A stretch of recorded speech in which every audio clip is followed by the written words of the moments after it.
Welcome to BreaknBible with the Tully Adventurers. Explore! It's a good day for some good news. In this world you will have trouble, but take heart, I have overcome the world. That's Jesus' good news to us in John 16:33. As we face this new day and all it has for us, we find courage and hope in the only trustworthy words available. Tully Adventurers, explore The Bible. This day we are in Ruth chapter 3, and we are, wow, there's so much in this book. We're going to do a quick recap for those of you who don't have an opportunity to read this story in the Bible or listen to it on a Bible app. We hope that you do get an opportunity to do one of those things. And this is, it's basically a fairy tale within the Bible. I love how the Message version starts. It literally says once upon a time to start this story out. And on the one hand, it could be very easy to claim that it is just a fairy tale, that there was never someone whose name was Ruth who went through these kinds of things. On the other hand, this is a historical story, and the reason we know that is because in Matthew's gospel, Jesus' genealogy has Boaz in it. And so he was a real person who lived, and we're going to find out if Ruth is part of this story as well. If she is, that's got a lot of interesting implications for what the Bible tells us about who God is and how God interacts with the world. So far in the story, Naomi had got married and traveled to a different land with her husband, had 2 sons. They married some foreign women who lived in the area where they had traveled to and decided to live. Naomi's husband died, and then Naomi's 2 sons died. Heartbreaking and tragic story. And so Naomi decided that she was going to go back to the land of her birth. Hush, bee. So she goes back to the land of her birth, and she tells her 2 daughters-in-law, hey, you might as well go back home and figure out your life because I don't have anything to offer you. And so one of the daughters-in-law decides, I'm out, I'm going to go try to get my life back and follow my dream and what I want for my life. But Ruth says, I'm going to stick with you. I made a promise and I'm going to keep my word, even though there's no hope of me ever having a family and a life and all the things that I hoped for, all the things that I was enjoying before my husband died. And they travel back to Naomi's hometown where everyone wants to have a celebration and say, hey, we're so happy to have you. And Naomi says, don't call me Naomi anymore, call me bitter. God has taken everything away from me.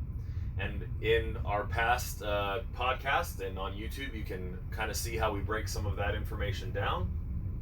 As we follow through the rest of the story into chapter 2, Ruth decides that she's going to follow what Naomi tells her to do, and she goes out to get some work so that she can feed herself and Naomi, because they don't have anyone to take care of them. They're totally poor. There's no way for them to really make money.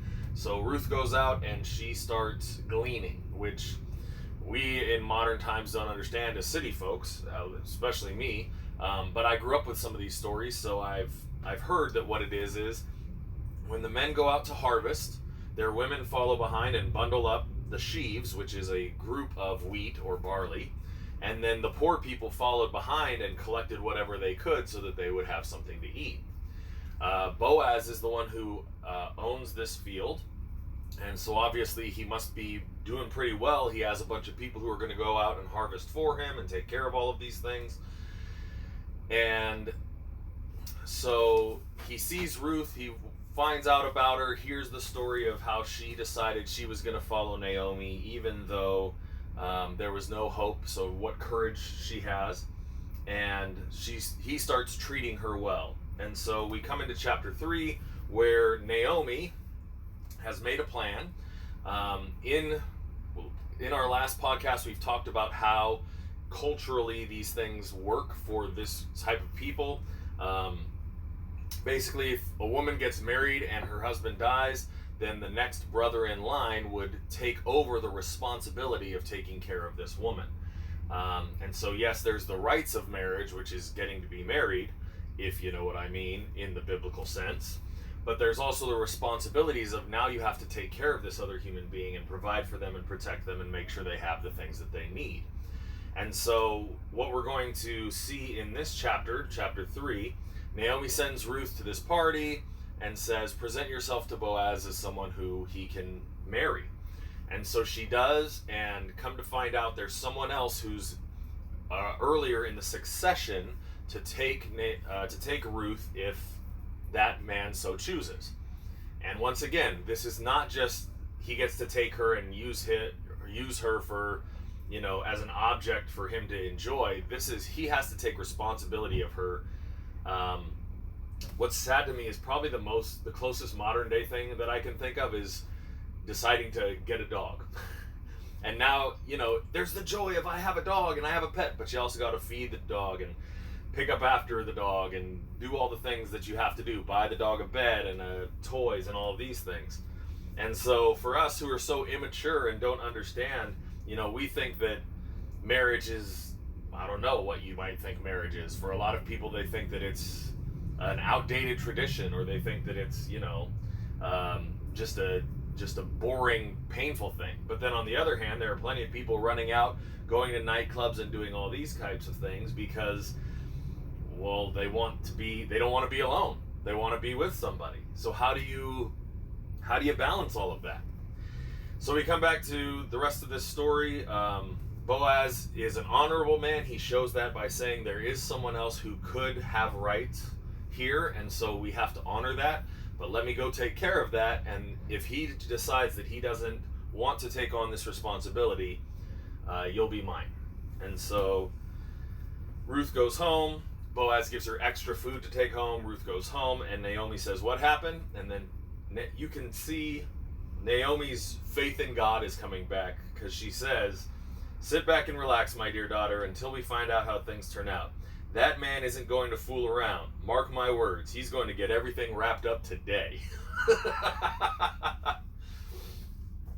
It's fantastic. It's wonderful as you look at each different character, how they're dealt with challenges, how they then deal with the challenges, and then how they might change as the story continues. It's just good stuff. So, Jennifer, what is the Holy Spirit speaking to you today? Well, I mostly have questions today. Okay. It seems as though, Naomi starts off by saying that it's time we get you a husband, like we can take care of you. Yeah. But then she flips the script and says, we need to make our move now. Right. And so it seems very self-serving. Okay. Here's where I'm going to have some problems with this. I'm not a woman, so I have no idea how all the complexities of female emotions go and how they work with a communal sense of how I take care of my family within the community. Also then helps me and shows how valuable I am to the community. I don't know how all of that works. I also know, generally as men, yes, a wedding is a wonderful thing and we're giving away our daughter or our son and all of these things, but that there's so much relational aspect to that for men, it's a joyous occasion. We want to enjoy it. It is a celebration, but it's not as emotionally connected to us as it is for women. And so that all of that relational stuff is going to be more on the woman's side. So your question, I'll give you some information about this, and I think I've started. And then what you would have to do is think about what it's like you have sons. One is married, the other one's about to be. What's it like? What are all the emotions that go along with, I'm giving away my son to someone else, so they're going to be responsible for him now. I don't get to be his mom. I have to now be, if I'm going to have a relationship, it's going to be more of a peer-to-peer relationship. And when my son gets a boo-boo, he's not going to come running to me. His wife is going to be the one who takes care of that. There's all of those emotions involved for a mom and for a woman. For sure. So all of that's going on for Naomi. But there is also within this culture, right now, I mean, imagine what it would be like if you were so old that you couldn't really work. Like, you couldn't do the physical labor of going out. That's why Naomi sends Ruth to go do this work. Because Naomi doesn't have the physical ability anymore. She's too old and her body won't work the way it needs to for her to go out into the fields and do this work. So she's literally at the mercy of her daughter bringing food and taking care of her. So there is definitely an aspect of, if Ruth gets married, she's going to be taken care of. Naomi's going to be taken care of as well, because there's all of that familial structure that is part of this culture. But the flip side is, Ruth's not going to have to work as hard to take care of Naomi. So once again, there's this complexity of emotion and relational things going on that as a man I don't get. I'm talking about them, but it's not something that I personally feel and really am connected to the way that, like I said, a woman would be connected to. All of Naomi's hope left when her son and her husband died. And the fact that Ruth came with her is great, because there's someone, literally the whole part of this story is Ruth has been taking care of Naomi this whole time. So you got to keep that sort of in the back of your mind. And now Naomi's kind of, all she has to offer is figuring out some way to make Ruth's life a little bit easier, so that both of their lives can be a little bit easier, and she doesn't have to feel all of the, I mean, how would you feel if you had to send your daughter-in-law out to take care of you and make all the money for you, and you had to live in her house and just live in her guest room, and she was the one who had to do all the work to take care of you? There's parts of our culture where that's almost normal, but there's so many different emotions and relational implications that go along with all this. Is that all making sense to you? It is, but it's funny, I didn't see any of that. I saw it as much more contractual. Right. And that's one of the problems we have when we read the Bible. We make it this contractual thing. We make it like it's just some business thing that's going on here. But that's another reason why this story of Ruth is so important. Naomi let her out of her contract, if we were going to call it that. And Ruth said, no, I gave you my word, I'm staying here. And so it breaks a lot of that contractual ideology of relationship. It breaks that business mentality of, here's how relationships are going to work. And it brings in all of this just emotional stuff that, once again, we get away from when we just have a contract. When people claim marriage is just a contract, they don't have to allow all of the relational aspects and all of the other things that go along with. This is a lifelong contract, and you have to not only put up with that person for the rest of your life, but they have to put up with you. So you both are going to have to let go of some of your own, I want it my way garbage. And that's one of the reasons marriage is so helpful to society and to people as well, because most of the I want it my way garbage is the stuff that keeps us lonely and unable to have relationships with people. So as someone who has had one son get married and is about to have another son get married, you've felt sort of that transition from I'm a mom to there's some other woman taking care of my son.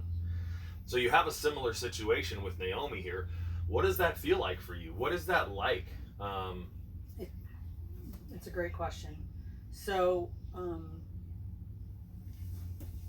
I'm grateful that I knew these women before they got married to my son, my sons. And I had an opportunity to get to know them. I'm sure there are situations where the mother of the groom does not get to know them and just has to meet them like, okay, well, I guess this is who we're marrying. So I'm grateful for that. It's funny, when Josh was getting married, that's the youngest, I was just excited. I was excited for him. I knew he had his life mapped out, Mm-hmm. and so I was just excited for the next thing for him. Sure. That was it. As Nick's getting married, it feels very different, though. Okay.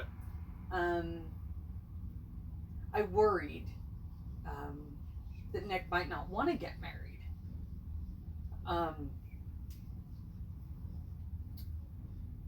So there's a lot of emotion going on. Yeah, both boys had a rough go at childhood in their teen years, and I worried that Nick would never want to get married because of that. What was it that was rough in their childhood and teen years that would make them not want to get married?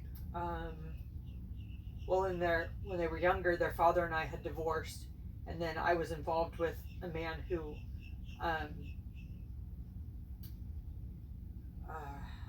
wasn't very nice to them. No. Yeah. Turned out to be not very nice to them. And so, since they had seen me in failed relationships, I was afraid that Nick would just be like, you know what, I'm not doing that. I'm not going there. Sure. But he's been with Macy, his partner, his girlfriend, for a long time, and I adore her. So there's a little bit of relief that I'm relieved because I hoped he would get married to her. And there's a little bit of sadness because I have 2 sons, and this is the last one getting married. So that's it. Like, we're not doing this again. And so there's a little bit of sadness that comes with that. Okay. What's it like giving up one of your sons to some other woman for her to take care of him instead of you getting to be the one who takes care of your son?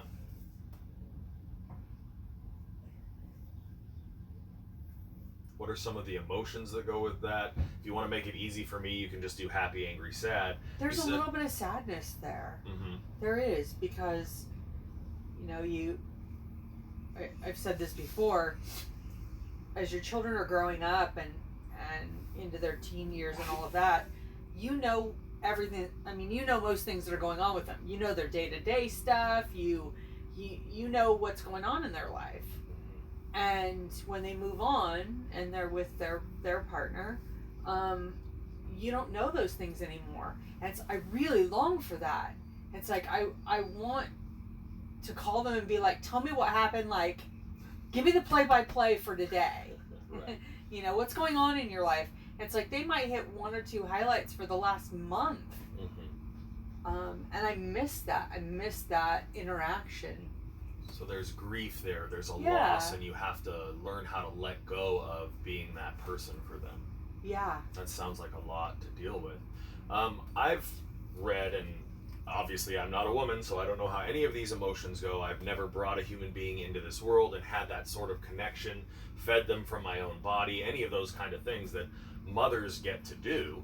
I've read that there can also be some anger. And I know that there are definitely women who go about the absolutely wrong way of trying to control their son's spouses, or trying to control, the relationship that they have, trying to say, keep badgering them, when are you going to give me grandkids, and these ways of controlling. And then there's others who really handle it well, but the point I'm making is there's also an anger aspect. So there's the happiness of my child is getting married, this is wonderful, it's a natural next step in life. There's the sadness of I don't get to be their mom anymore, I'm not going to have that daily connection of knowing everything that's going on with them and being the one who's compassionate and caring and teaching them how to deal with emotions. But then there's also that anger of, and that's part of the grief process, is I'm losing my son. I've given 18 years of my life to make sure this human being is taken care of and all of this, and now after putting all of that work in, I've just got to give this person up to someone else, and there's an anger there. Do you feel any of that anger? Do you feel any of that? I definitely know women that do. For me, I don't have that anger. I am I just don't. I'm grateful that what I've said about both daughter-in-laws is that they are not only good to my sons, but for my sons. Meaning that I see my son's growth with these women. I trust these women as well, and I think that's a big thing. I don't live in the shoulds of what it should be like for what I think it should be like. Like my son should call me once a week, or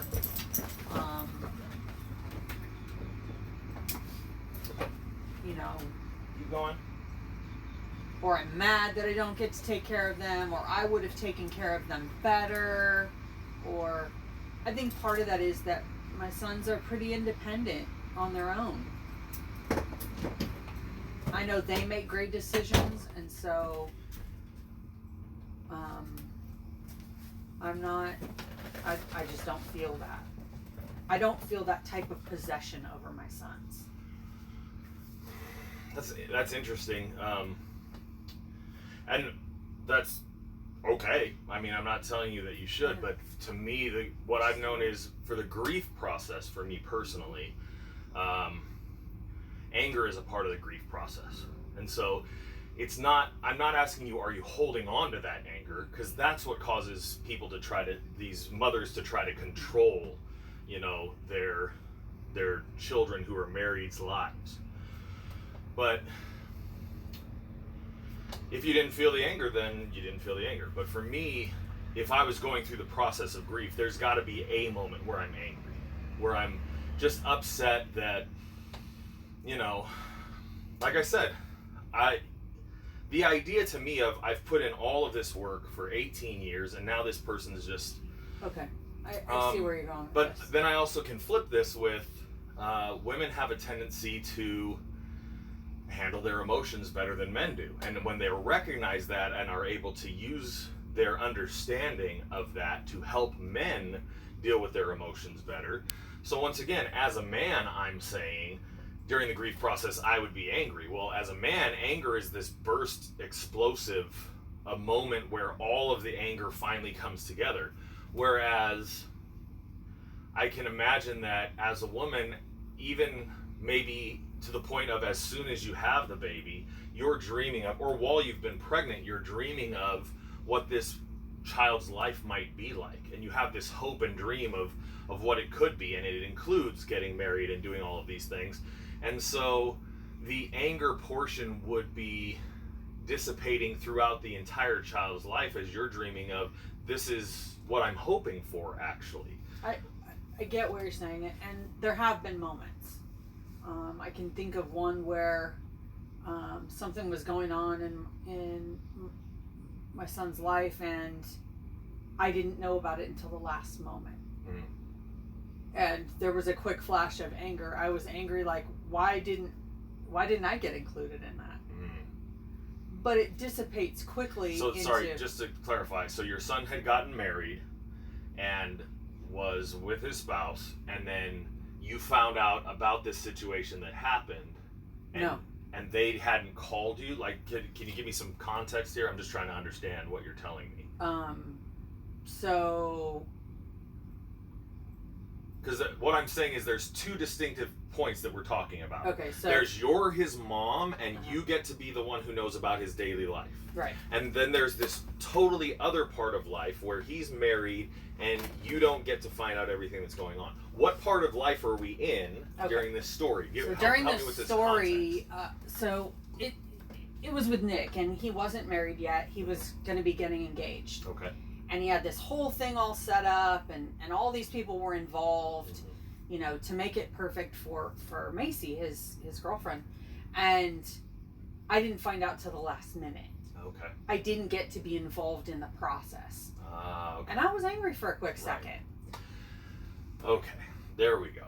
I was angry for a quick second. And I think it was more, why do these people get to be involved and I don't? But it wasn't anger towards Macy. Sure. But yeah, there was some of that, because like in my mind, I was like, I should be involved in this. Right. I should get to be involved in this. But that quickly dissipates. Like, the anger part is fairly quick in that situation. And then I was hurt. Right. And for you, when you use the word hurt, you mean sad? Yeah, I was sad. Okay. Okay. And I think where the anger comes in is when, like, if I try to put meaning into it. Meaning, like, if I try to say in my mind, like, he didn't want me to be involved. Oh, okay. He didn't, he doesn't care about me enough. He doesn't. So you add intentionality of the person towards you in a negative connotation. Yeah. As opposed to, what most of the time happens in life, which was there's just so much busyness that some things just kind of didn't happen. The phone call to you didn't happen, or the whatever didn't happen. Yeah. I gotcha. So we spent a lot of time on this, trying to get through some of this and understand some of it, but I wanted to do that because your question is great. Why is Naomi doing or feeling or thinking all these things? And this is why. We're working with you, who has your own complexities and your personal ways of looking at things. You are a businesswoman, so it's easy for you to go into contract mode, but you're also a mother, so you do have all of these emotional and relational connections to all of these people. And then there's your own personal ability to admit how you're feeling, or what, I know that as we've been married, you use the word hurt a lot, and I just don't understand what you mean by it. Because once again, for me, if you could go happy, angry, sad, I might be able to start understanding. But when you say hurt, that's just, well, when I get hurt, I'm angry. I'm either angry at myself or I'm angry at someone else for hurting me. Hurt actually has a lot of emotions involved. There's all of grief. You can't see my face, but I'm looking at him like, what? Right. And that's why, to me, when you use the word hurt instead of an actual emotion word, happy, angry, sad, it's so confusing. Because 5 years in, and I'm just understanding this. We've been married for 5 years, folks, and this is part of it. Okay, so I went from angry, right, but to sad. This is what I'm saying. And what you've just told me is hurt still has 2 or 3 different emotions. But you wouldn't have told me you were angry. You would have just said hurt. When you tell me your stories, you don't say angry turns into sadness, turns into I'm okay with it, turns into, like, there's 7 different flavors of emotions, and you just use the word hurt, and I don't get it. My point is, we're going to get back into Ruth chapter 3 now, and all of this complexity of you as a woman, a woman in a relationship with all of these people, is involved in all of this. It's the same for Naomi. I don't understand how. That's not her child. I mean, her livelihood depends on her. Mm-hmm. But I don't think the emotions would be the same. So you don't care about your son's wives? Oh, I do. But it's different than how I care about my sons. Okay. So, this is what it takes to put yourself in someone else's shoes. If both of your sons died, and you couldn't work, and the only people who could take care of you were your 2 daughters-in-law, and one of them said, peace, I can't take care of you, I've got to go do my own thing, but the other one said, you know what, I'm willing to take care of you, how would you feel? What would you want for that one daughter? Would you be able and willing to let her get remarried so her life could be a little bit easier, and it would be a little bit easier to take care of you? Or would you want her to stay single because of whatever? I would want her to get married and her life to be easier. That's exactly what it takes for it. See, now you've set yourself into Naomi's position. But why is that? Why is that? There's because just a contract between you and this woman, isn't there? Because I'd be grateful that she would even consider taking care of me. There we go. So that's putting yourself into Naomi's shoes. That's actually saying, okay, and you have so many similarities that this is easier than it would be for some other people. Particularly because this story is about women having to take care of women in a society that's not built to make it easy for women on their own to take care of themselves, let alone anyone else. So what emotions would be connected with that? Or is it just a contract? You just contractually feel the need to make her life easier? No, I would just feel grateful that she was willing to take care of me, and out of that gratefulness I would want her to be happy and be taken care of. Yeah. So does that all start to make sense? Like, can you actually feel all of that now? Yeah, I get it. As you look at the story? Yeah. Okay. All right. Well, before we get to your next question, I'm going to jump in here with some information and a few thoughts of my own. So I love this. At the beginning of the chapter, Naomi tells Ruth, "Hey, get ready, you're going clubbing." Not really, but kind of. She says, Boaz is about to have this big party. Take a bath, make yourself all pretty, put on the best clothing you have, put on makeup, do whatever you need to do to get yourself all looking elegant and the best you possibly can. And you're going to this party so that you can, and here's what doesn't make sense to us and to my mind as someone who doesn't live in this ancient world, so you can marry Boaz tonight. It's a trip. So the verses actually say, go to the party, and then when you see him, to go get ready to go to sleep, lie at his feet to let him know that you are available to him for marriage. Then wait and see what he says. He'll tell you what to do. And so to me, there's this kind of idea of, in the ancient world, if you consummated the marriage, you were married, if you all know what I mean. If you knew someone in the biblical sense, you were married. It didn't take this whole, the celebration and the feast was a communal thing, but as soon as you laid down with a woman, you were taking responsibility to be in that marriage. You were taking responsibility for her. I think it's fascinating because nowadays we look at marriage in so many different lights and have so many problems with it, and yet, particularly young people who aren't married are out there every weekend going to a different club, going to a different place, trying not to be alone. As we continue through, Boaz actually, like I said, shows that he's not going to sleep with her, but he uses this terminology in verse 13. There's someone else who is ahead of me in line for the customary rights and responsibilities. So you don't get the fun if you won't bear the dung. You don't get to have, your fun like college kids do unless you're willing to take on the responsibility of actually being in this relationship. And so this idea of like a shotgun wedding comes to my mind of, if you slept with my daughter, then I'm going to hold a shotgun to you while the preacher gets you married, and you have to take responsibility for what you've done. And it's so foreign, which is a perfect word to our ears, and yet, even though Ruth was a foreigner, even though all of this is how life worked in this day and in that time frame. If you want to be judgmental and say what's better or worse, you go for it. But it's fascinating to me that we have this whole thing called the walk of shame. And why is it still a shame? Why is it still shameful? Why is it that in our society, American culture, where you can just be with anyone you want, anytime you want, there's no rules unless you do get married, in which case what most people say is the government is now involved in your relationship, which is not what marriage is about. But why is it still called the walk of shame? Because there's something in us that knows that to give up the pleasure without requiring someone to be responsible for the relationship is a shameful thing, and it hurts everyone involved.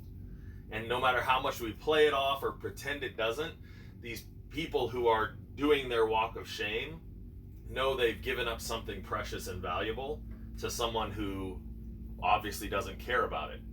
And if we were a society that honored that, can you even imagine a society like that honored not taking responsibility for the things that you've done? Actually, we can, because once again, we have this term called the walk of shame. And it is exactly that. It's us not requiring people, not having good enough boundaries. And so it's also us pointing out that's someone who's foolish. That's someone who's being foolish. They're doing things that are foolish. What's going on, my love? And for the record, I've been foolish. And we all have.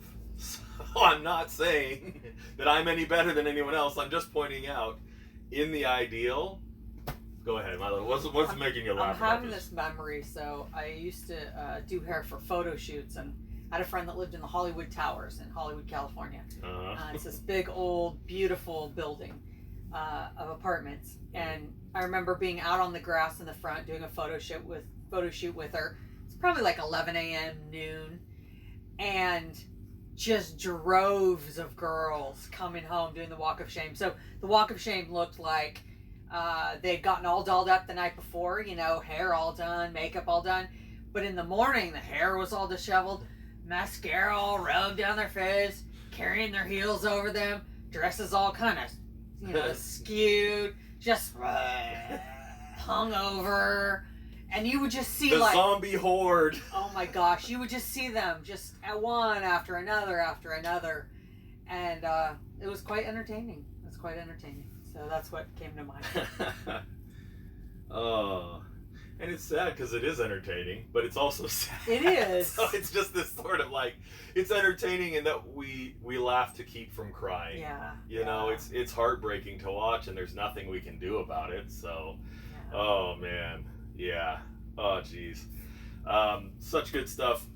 I love this also because one of the other notes that I put here was, our modern day fairy tales end at marriage. This is an ancient fairy tale, a once upon a time story, and it's actually the story of what happened after marriage.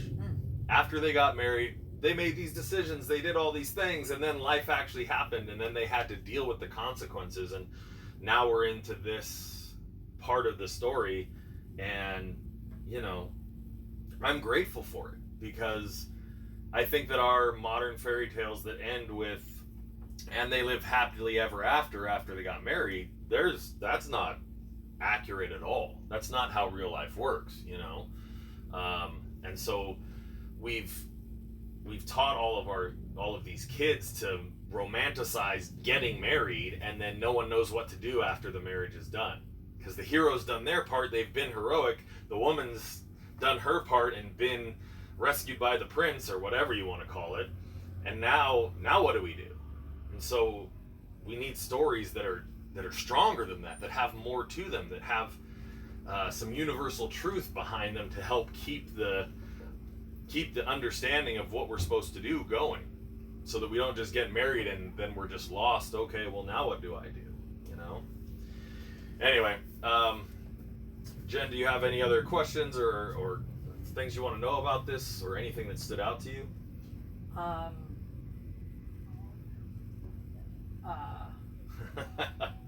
It's all right.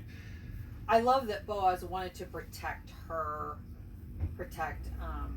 Ruth's, I guess, reputation, by saying no one must know she came to the threshing floor. Yeah. No one needs to know she came to the party. No one needs to know she was laying there at my feet. It's not time for anyone to know. Yeah, go ahead. He really wanted to protect her reputation, I guess. I don't know how else to say that.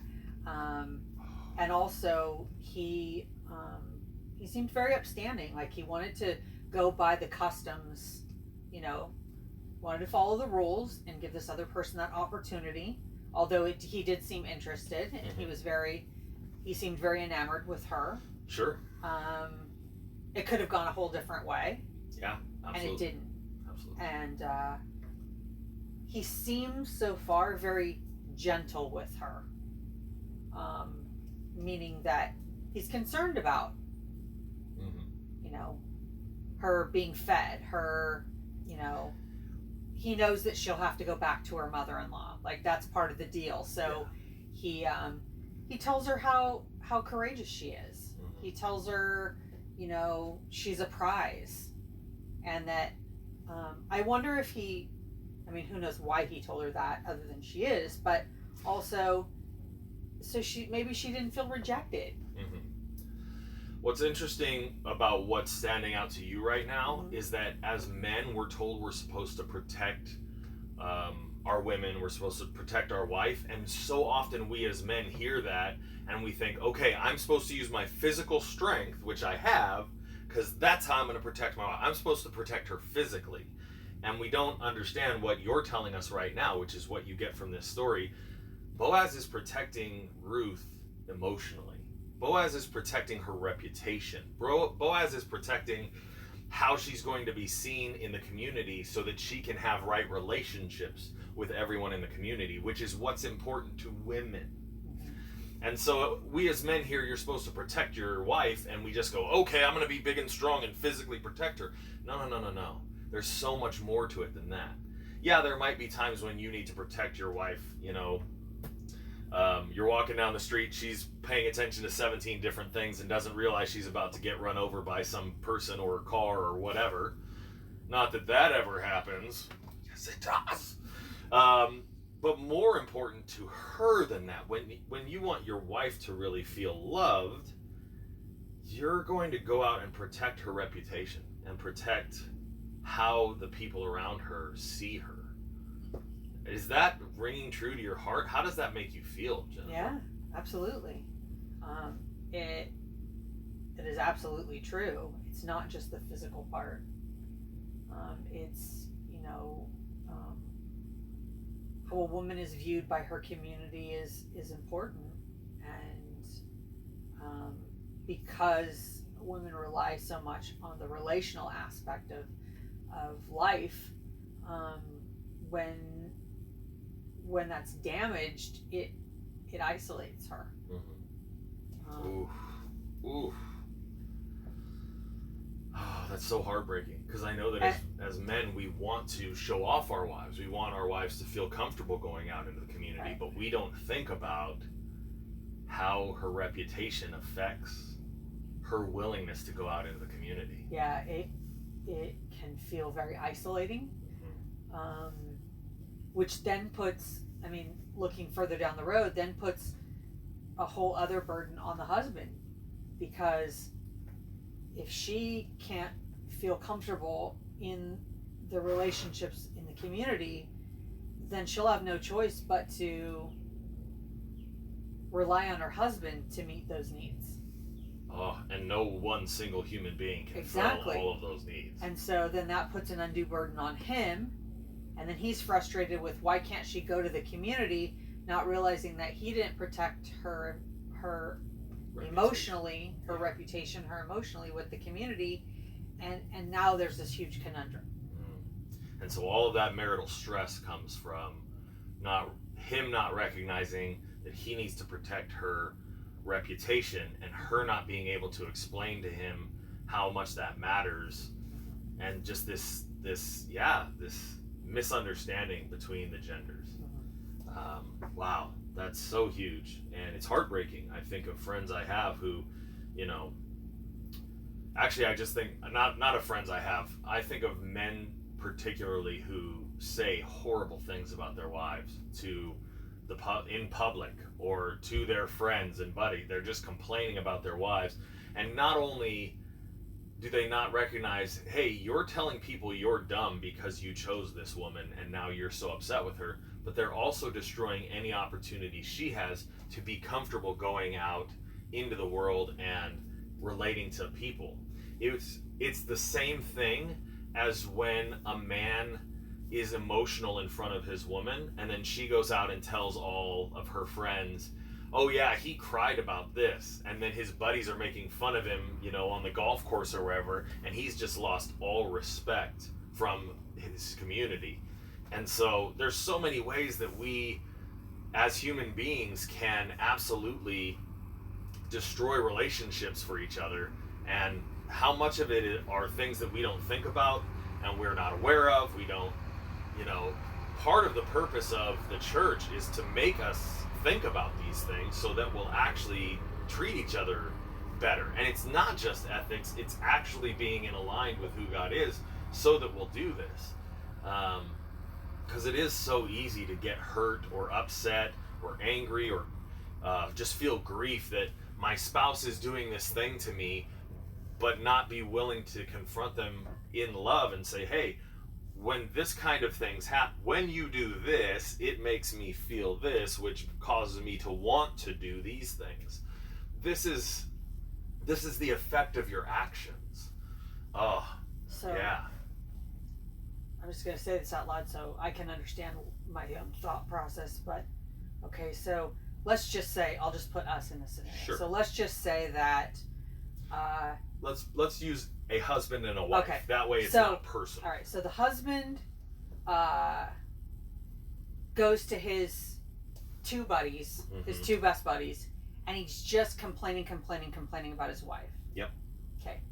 So then time passes, and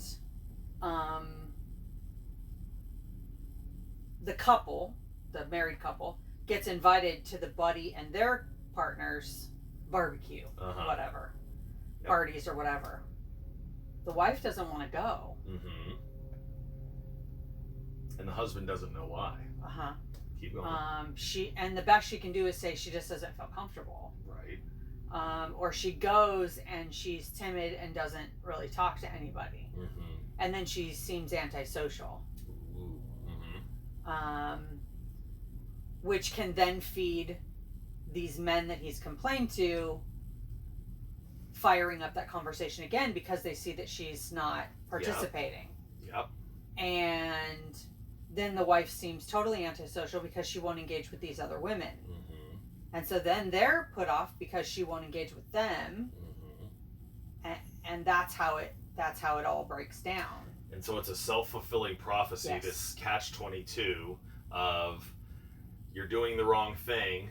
It leads to more misunderstanding that corroborates that wrong thing, which then leads to continuing doing that wrong thing. And then the woman becomes bitter because she doesn't even want the wife becomes bitter because every time now the husband wants to go hang out with these buddies, which in a healthy marriage would be like, great, go have time with your buddies. She's bitter and angry and probably sad. She's heartbroken. Yeah. And she doesn't want anything to do with them. And she doesn't want him to have anything to do with them either. Right. And so he just says, oh, you just don't want me to have any friends. Or you just don't want me to, you just don't want me to live my life. You just want me to be stuck here with you. Right. But that's not true. The truth is she feels isolated and she feels like her husband is the only person she has left. Yeah. And it's heartbreaking. And yes, my love. That's an excellent breakdown of that whole situation. And it is heartbreaking. And it's scary and it's painful for everybody involved. And it's part of why these stories are so helpful to us. Because we don't think about these things until we actually have to read these stories and hear this kind of breakdown. I would have never, as a man, pulled out what you pulled out of this particular aspect of this story. You brought out the reputation. I actually did have written down that Ruth has a reputation for courage, but what it says to me is that's what makes her desirable as a woman. She has this courage. She has this willingness to keep her word even when it's going to cost her everything. And isn't that who we all want to be around and be with? Are the people who keep their word even when it causes them hurt? Are the people who are honest and true and absolutely. Because we want to learn from them. How do I have enough courage to do what you're doing? And if I can just hang out with you, maybe I'll get some of that courage just from hanging out with you. But yeah, it's so great. This is why I love these conversations, and why BreaknBible means something to me is because you see things that I wouldn't normally think of, or I'm only figuring from my way of viewing the world. And when you ask these questions or bring these things up with your, we'll call it your woman's way of looking at the world, it opens my eyes to so much. So thank you for that, my love. That was awesome. So good. And I can see that it means so much to you. And we all have heartbreak from people not understanding these things about us. You know, someone we've been in a relationship with who claims they love us or says the words "I love you," but then their actions show that they don't understand who we are or what matters to us. It's heartbreaking. And it's one of the reasons this story in particular has been used by so many youth pastors and pastors. My favorite one, there was this meme and it has a whole list of them, and I don't remember them all, but you want to look for a Boaz, not a broke ass, not a dumb ass, not a it's got just this whole list of all these ways that men are not this kind of man, the kind of man who is looking out for your reputation, the kind of man who does care about doing the right thing, even though it would have been so easy. I mean, Boaz is there, she's right there, she's offering to him. She's offering her body to him, and he's saying, hold on, we need to do this right. How many men do you know who are willing to do that? Are you that kind of man? And what we see here is that Boaz is already being a husband before he gets the job of being a husband. Before he goes through the marriage and gets to be celebrated and all of this kind of stuff, Boaz is already living up to being the man who he needs to be a husband. He is husbanding her well. And so even if he doesn't get to be her husband, he's going to be the kind of person who has the integrity to live that way. And like I said, I haven't done that. I've messed up. I've been a fool. I've made my mistakes. And I've paid the consequences for them. And it's heartbreaking. Don't do that. If you can, don't do that. Because the reason we try to talk about this is it hurts. There's so much pain and anger and sadness connected to being foolish and the consequences that come from it. Excellent stuff, baby. Thank you so much. I do have a few other things that I just want to...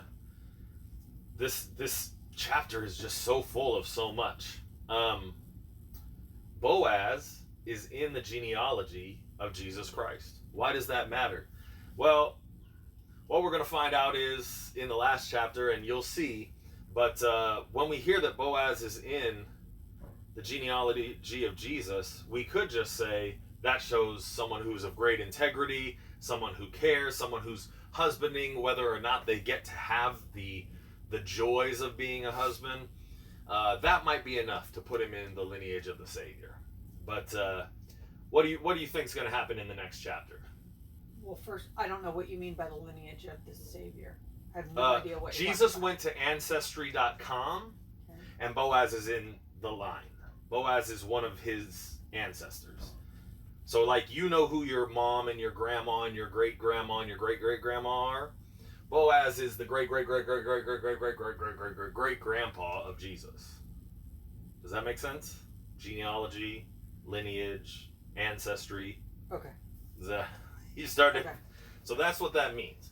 If Jesus went to Ancestry.com and got a list of here's all the people who were in your family that came to you, and what Matthew does, and you'll find this genealogy in Matthew, it's this list of specific people from this line who come to Jesus. And fascinatingly enough, there's at least 3 or 4 women in that genealogy. So take that sexism stuff and kick rocks. The Bible doesn't play that. My point is, so does that answer what you're asking about? So just by being this kind of man, Boaz could maybe get into the star-studded list of who's who of, people who did great things and people who also messed up a whole lot that lead to Jesus being alive. What do you think is going to happen in Ruth chapter 4? So far, we've had this story. Now in Ruth chapter 3, Ruth's offered to get married to Boaz. You think Boaz is going to marry her or not? I don't know. If I go soap opera route, right. Then I'm gonna be like, okay, other dude's gonna step in. Like, I don't know. But come on, this is a fairy tale. Once upon a time. I'm guessing yes, Boaz is gonna marry.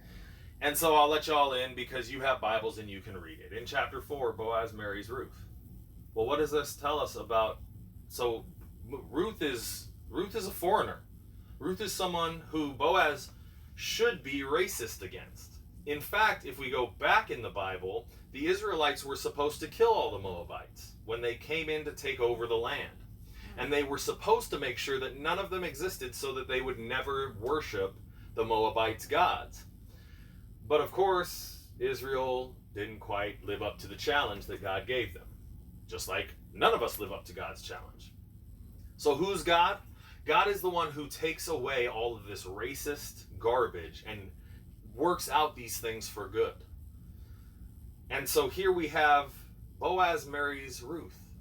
And part of Jesus' lineage, part of the Savior of the world's lineage, is a biracial marriage. So all of this idea that just because people pretend they're using Christianity or the Bible to justify their racism, you can't do it. You can't actually do it.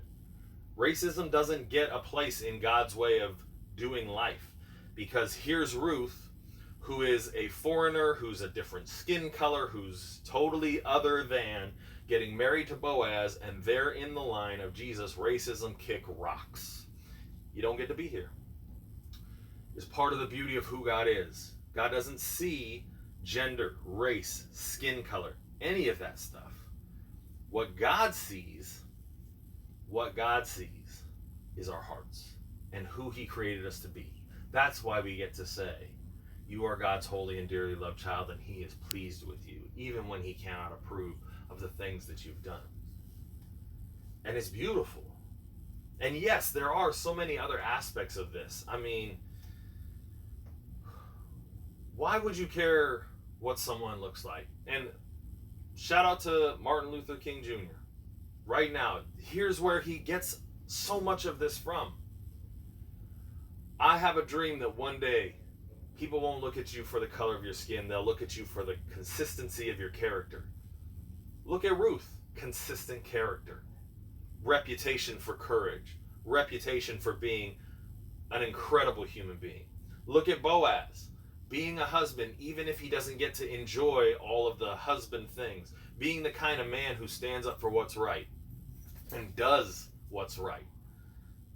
It doesn't matter what color your skin is. It doesn't matter any of this other stuff. When you actually read the Bible, you're going to be confronted with, take your racism and kick rocks. You've got to throw it away. It does not get to have a place here. It's beautiful. It's amazing. It's wonderful. And we get so caught up in how people have messed up and how they justify their actions by anything they can find, whether it's the Bible or whatever.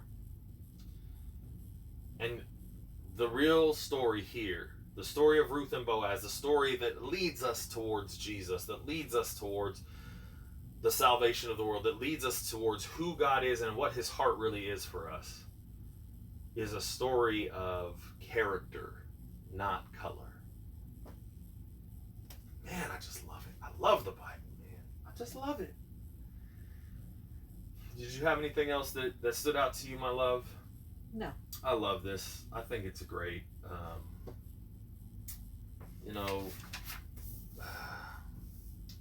We see Naomi's heart being changed. She's starting to trust God again. She's starting to believe in something good happening out of this terrible thing. She's starting to find some hope again.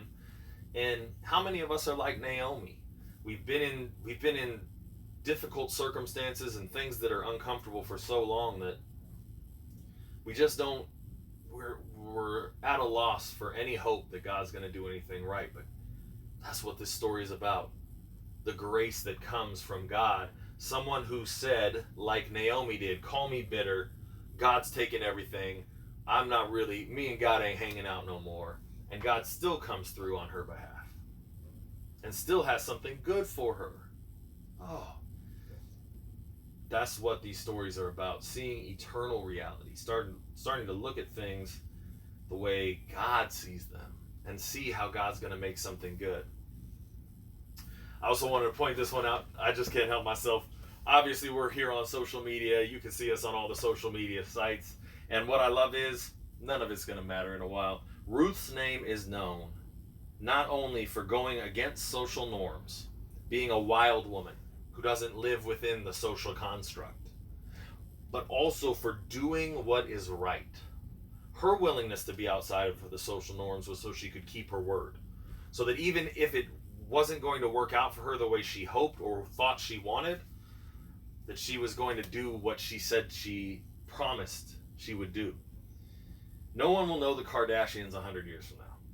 No one will care who they are. No one will think anything of them. Kanye West won't matter 100 years from now. All these people who we think of as important or big, no one's going to know Jay-Z or Beyonce. No one's going to know. I mean, most people don't know who Led Zeppelin is, and they were the biggest rock thing 50 years ago. And no one knows who they are. Some of us know, but as soon as we pass away, no one will know. Ruth is a story from 3,000 years ago. Longer than that. And we know her name. Why? Courage. Keeping your word even to your own hurt. Being the kind of person who does the right thing even when it's available to do the wrong thing. You want to be famous, you want your name known, you want to be someone important. Here's how you do it. Not by getting attention right now for being the craziest person or doing the craziest thing, but being the person who has integrity. And I'm heartbroken because I'm not someone who lives up to God's challenge and God's way of doing things. I'm not perfect. And my goal is not to be perfect. My goal is to be every day drawing closer to who God is, so that I can have the integrity and do the right thing and confront people when I need to and be the kind of person who people want to be around because I'm willing to keep my word even when it's going to cause me hurt and pain. So we love y'all. We're so happy to have you here. We're grateful for you. We do want you to come hang out with us on all our different social media spots, but we also want you to know this isn't just about us. This isn't even just about you becoming a more ethical or better person. This really is about us all drawing closer to God and learning how to love each other.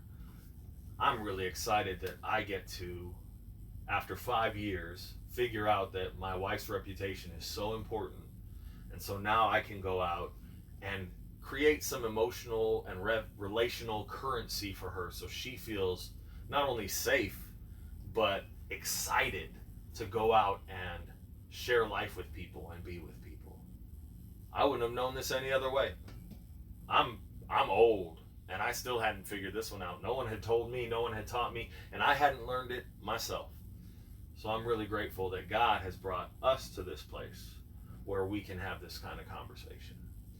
So, with all that said, follow and subscribe on Twitch to chat with us. Like, comment, and subscribe on YouTube and wherever you get your podcasts from. Thanks for joining us on this adventure. Much love, Telly Adventurers.